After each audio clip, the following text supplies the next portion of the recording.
Hozirgi paytlarda Instagram akkauntlarga juda ham ko'plab hujumlar bo'lyapti. Hozirgi mijozimizda ham hujumga uchraganlar ko'rayotganingizdek podpiskalari ko'payib ketgan. Ya'ni 6000, 7000 talab bo'lib ketgan. Podpiska qilgan holatlarida 1000 ta podpiska qilganlar. Bunaqa holatda narushение hisoblanadi va Instagram profilinglarni yopib qo'yish ehtimoli bor.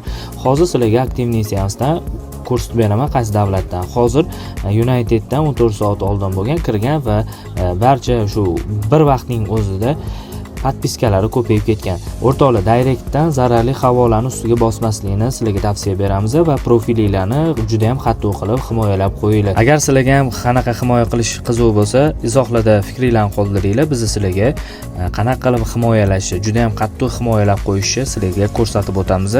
Video yoqqan bo'lsa, like bosib qo'yinglar. Endi bu profilni taqdiri endi nima bo'ladi deganlik qiziq bo'lsa, mana shu profilni kuzatib turinglar. Endi yengitdan blok boshlagan odamlarga podpiskasi birdan ko'payib ham yomon bo'lsa kerak. Agar podpiska qilsangiz narushение tushib qolasiz va sizlarga Instagram o'zi ban berish mumkin. Shuning uchun o'rtoqlar, profilinglarni ehtiyot qilib asranglar.